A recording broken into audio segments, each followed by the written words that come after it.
E tem se ouvido falar, e tem se falado cada vez mais também da fibromialgia que você já até citou anteriormente aqui. Por que ela está aparecendo com mais frequência? É o mesmo problema, né? A fibromialgia é um processo inflamatório na fibra muscular que a gente ainda não tem uma causa definida.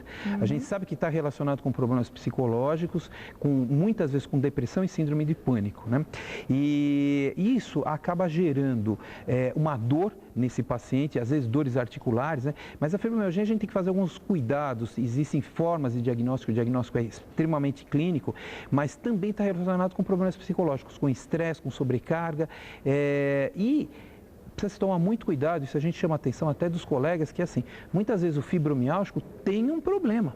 Ele tem um problema de verdade, ele tem um problema, uma artrose na coluna, uma artrose no quadril, e ele é um fibromialgico. Então ele precisa ser tratado, encarado de duas formas de tratamento, né? O problema que ele apresenta e a fibromialgia, que é uma série de fatores, que é muito parecida com tendinite, com o LE. Então isso é uma coisa que também precisa diferenciar. Ah, você está com uma tendinite, aí quando você começa a avaliar esse paciente, não é bem uma tendinite, é uma fibromialgia. Volto a te falar, você precisa avaliar o paciente com calma, perguntar, tem tempo para o paciente te contar, e às vezes isso não acontece numa consulta, isso leva um tempo. Então pode ser confundida uma coisa com a outra, tem que tomar cuidado na hora do diagnóstico. O que é muito comum, né? Infelizmente, o que acontece é o seguinte, muitas pessoas só procuram um médico quando estão numa situação muito ruim, então vai no pronto-socorro.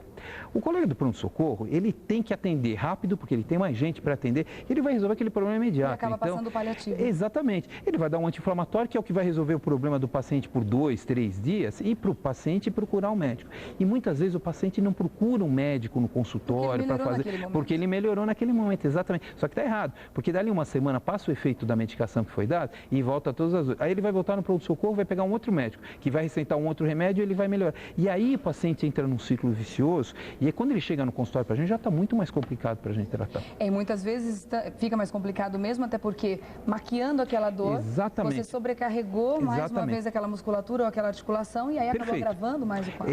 Esse é o raciocínio, Então é importante, assim, teve um problema, foi emergência, passa no pronto-socorro, perfeito, o colega vai atender, vai medicar e aí dá continuidade no tratamento, mesmo que tenha desaparecido naquele primeiro momento, que pode ser até que desapareça, mas pode ser que aquilo volte e aí fica mais complicado, então, para o tratamento. E é importante que as pessoas saibam também que esse tratamento pode ser que seja para a vida toda. Pode ser, exatamente. A longo prazo. Veja uma coisa, o exemplo da vida toda é a atividade física. Então tem pacientes que eles têm que fazer ginástica a vida inteira, porque quando eles param de fazer atividade física, eles voltam a ter dor. Mas isso é muito claro que a gente vê. A pessoa para 3, 4 meses, doutor, parei de fazer minha atividade física, X, o que ela fazia, qualquer coisa, e volta a dor. Aí vem, eu estava tão bem, mas o que aconteceu? Aí você pergunta do esporte, parou de fazer o esporte, porque não tem tempo, porque a vida está corrida, porque aconteceu alguma coisa, mas enfim, atividade física é importante. Isso acontece, né? A vida da gente evolui por ciclos, tem ciclos que é mais fácil fazer atividade física, mais difícil, mas é importante sempre a gente arrumar espaço para atividade física. Sem dúvida, mas é muito frustrante também, o que a gente ouve muitas pessoas falarem, que quando você descobre que você tem um problema que ele é crônico, né? Quando você descobre que aquele problema não vai ser só você tomar um remédio por uma semana e você nunca mais vai tê-lo, que você vai ter que tratar durante um bom tempo. Exatamente. Que ele é possível que volte e que você tenha que fazer um tratamento mais uma vez. Exatamente. Então, é muito importante que, antes de mais nada, as pessoas tenham a consciência corporal de que ela está hoje numa outra condição e que o corpo dela requer cuidados.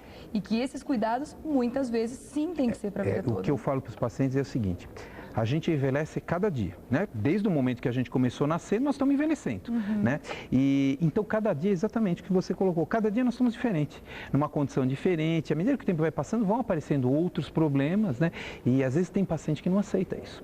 E não, aí começa a pular de médico em médico e não aceita que tem que fazer um tratamento. Eu não diria um tratamento, fazer atividade física é uma coisa prazerosa, mas para o resto da vida tem gente que não gosta, simplesmente. Muita gente que encara como obrigação exatamente, né? Então não pode ser assim. A pessoa tem que, por isso que eu te falei, às vezes o tratamento, uma coisa pequenininha que é uma tendinite, né? Você faz um tratamento muito grande para o paciente para poder resolver aquele problema. Às vezes é simples tratar, também dá um anti-inflamatório, fisioterapia e resolve o problema do paciente. A fibromialgia independe da idade também? Depende da idade, mais comum, ela é mais comum é mais comum nas mulheres, mais ou menos nas faixas dos 20, a partir dos 25 anos a gente já começa a ver mais, né? Isso daí. Mais comum em mulher, mas em homem também é bastante frequente e não é no idoso, ele tem uma tendência sim a diminuir no idoso, não é uma coisa, não é uma coisa tão frequente. Não é que melhora com a idade, que na idade às vezes aparecem outros problemas associados e você acaba tratando outros problemas que acabam melhorando a fibromialgia. Então, normalmente com a pessoa mais idade ela tem um desgaste articular, que é a osteoartrose. E no tratamento da osteoartrose, não quando você não precisa de cirurgia, óbvio, né? Naquelas próprias medicações, nessa própria reabilitação que você faz com o paciente, você acaba tratando a fibromialgia junto. E aí acaba tendo uma melhora como um todo. Exatamente, melhora o estado de vida. Né? Agora, a gente pode dizer que para um quadro de LER, um fator influencia mais do que o outro, ou físico ou psicológico? Não dá para falar, isso depende da fase que você vê, o que você está vendo o paciente. Tem fase que a parte psicológica influencia mais, tem fase que a parte física influencia mais. Uma pessoa que está animado, fazendo um trabalho, fazendo uma pesquisa, isso aqui, começa a ter dor nos braços, mas ele está animado, ele está gostando do que ele está fazendo. E tem dor, então é uma tendinite, é uma LER que ele está tendo. É fácil, essa é a fácil de tratar. O problema é quando você vem com outros problemas, a pessoa não gosta do que está fazendo, está desanimado com a vida, e aí essa LER gera mais dor. Mas isso é independente, você pode ter LER, uma pessoa que está muito bem, e pode ter LER também numa pessoa que está abalada psicologicamente. E muitas vezes só de mudar o estilo de vida, Exatamente. De mudar de emprego, muitas vezes mudando até, sei lá, de cidade, de situação. Exatamente. Você acaba mudando isso tudo, né? Exatamente. É o que nós, como falamos, né? Na coluna a gente vê isso e vê nessa parte também. Não é uma coisa, o problema normalmente não é um só. Você tem que procurar outras coisas associadas. Para a gente achar o bem-estar do paciente, não é tão simples, porque você precisa ver várias coisas. Daquele momento você vai tratar a dor dele, mas sempre tem alguma outra, pode ter alguma outra coisa associada, sempre tem alguma coisa que a gente pode melhorar para o paciente. Isso é muito interessante, né? Eu acredito que, não sei se você pode me corrigir nisso, que não só no caso da LER, mas existem uma lista de problemas físicos que podem ser tratados da mesma maneira. Exatamente. E que um profissional, o médico, ele também pode contribuir para isso, né? Olhando o paciente como um todo também. O que acontece hoje é o seguinte, aí nós vamos cair num problema muito mais amplo, né? Problema de remuneração, tudo isso. Hoje a remuneração médica não é uma coisa importante, obriga muitos colegas a atenderem muitos pacientes numa velocidade muito grande. Então a pessoa vai se ater exclusivamente ao problema. Então chegou a pessoa no consultório, né? Você vai pegar, isso é tendinite.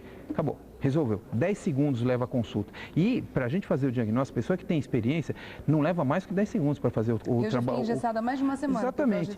E é isso, né? Só que você precisa avaliar mais o paciente, você precisa observar. Então, o que eu faço? Eu dou um exemplo que os pacientes acabam percebendo. No meu consultório, o paciente ele entra pela porta mais longa. Por quê? Porque quando ele está andando, está chegando, eu já estou olhando como é que ele está andando. Então, eu já mais ou menos tenho uma ideia se ele está deprimido, se ele tem um problema na coluna, que tipo de problema, pelo jeito que ele está andando. Então, isso é importante.